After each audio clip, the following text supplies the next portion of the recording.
Mel Harris, Garbage Man Piper, coming to you from the Garbage Man's mobile studio today. 2008 Pilot. I am actually chooching the Naked Canadian, and I'll tell you why. First of all, it is a workhorse.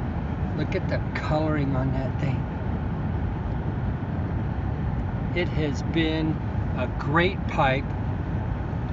I pulled it off the clown stand this morning saying, this is the pipe I need to use.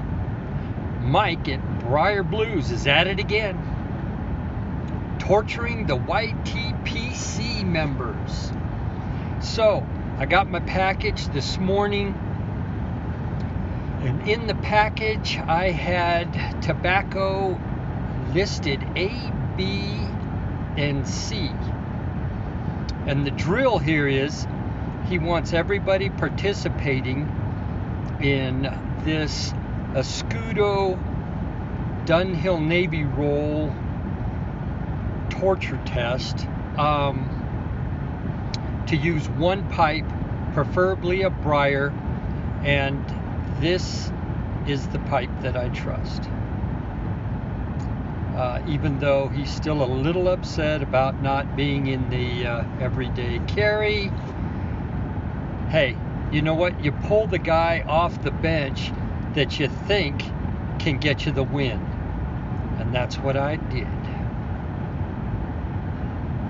So, the instructions were to smoke the 2014 pack of Escudo, which is pack A. So I loaded up the Naked Canadian, and I have chooched pretty much 75% of this bowl. Now, if you've seen some of the last 2 or 3 videos, I'm smoking, I pulled out Escudo and I pulled out the Dunhill Navy rolls, and I've been smoking those, alternating them, and they're what I think they should be. The question is, what is this? So I'm switching now to the tobacco that Mike gave me.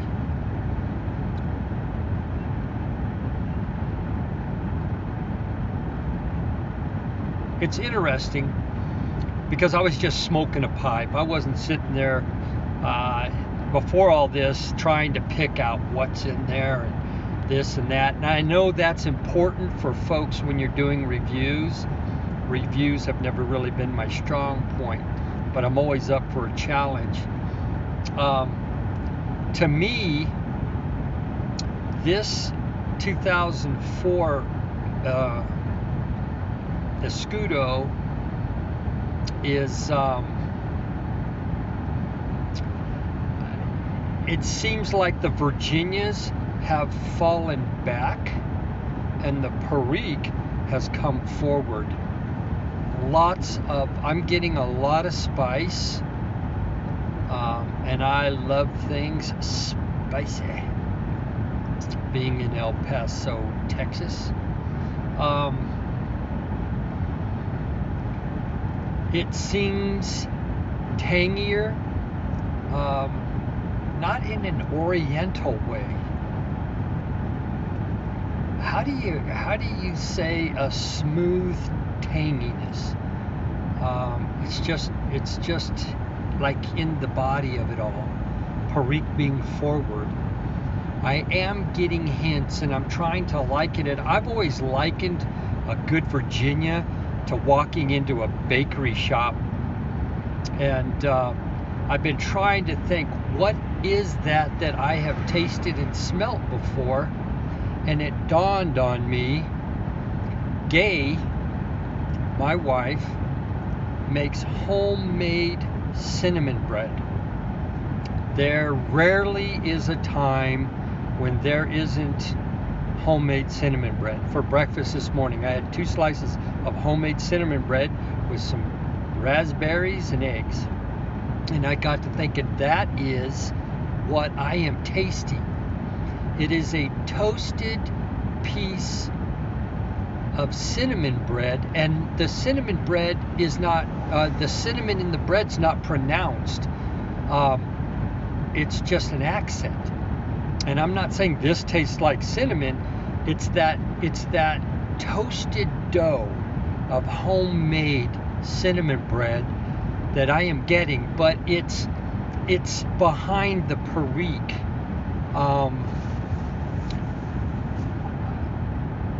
I'm not really a Perique forward smoker. I've enjoyed the Escudo and I've enjoyed the Navy rolls. The smoke is a smoother smoke, a creamier smoke than the newer tobaccos. But I was really surprised to have the Perique as forward as it is, which on the last taste we did, there were viewers that didn't taste any Perique, and yet that's like the first thing that I get out of it. And it could very well be my taste buds are prone to spice, to green chilies, to jalapenos. My taste buds are probably going to grab the Perique more than somebody whose taste buds don't eat a lot of green chili or jalapenos. So I think it's so interesting how different we all are, and how our lifestyles and even what we eat, because we don't smoke a pipe all day, we eat foods. Somebody who eats a lot of citrus, that's not me. I don't like the high acid content of citrus, so I'm having difficulty pulling a citrus, a citrus zest out of it. But I'm gonna load up the rest of the 2004 Escudo in here, and I'm gonna continue to chooch this till it's gone, and then I will begin to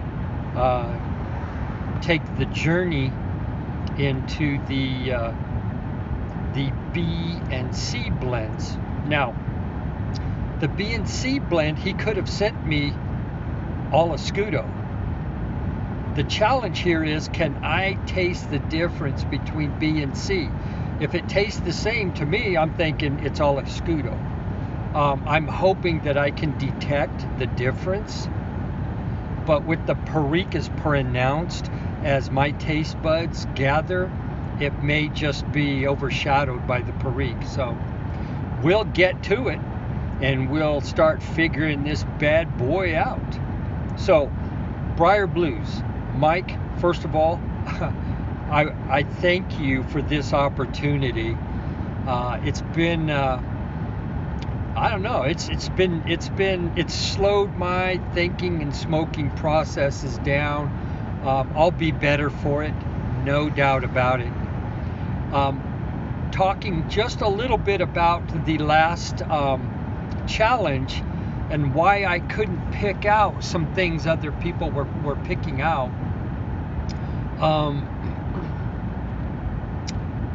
It was just ironic to me how different we all were. You all know I'm emptying my McClellan cellar because I don't smoke McClellan.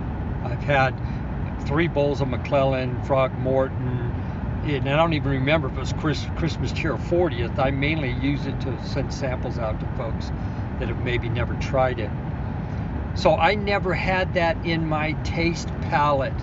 But what I did go to is what I knew, and I know Dunhill Dark Flake. It is one of my top 3 tobaccos, and I know what that's about, and that's all I had to compare it to. And if that Dunhill Dark Flake was a broken flake, I would have said, still, that's what it is. So anyways, it's too cool because now in my cellar, I've got some McClellan 2015. So, Mike, thank you.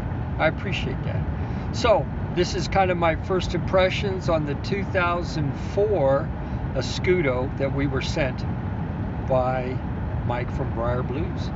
Mel Harris, Garbage Man Piper, saying from my mobile studio, and you've already seen how I'm keeping this phone up, you all be safe.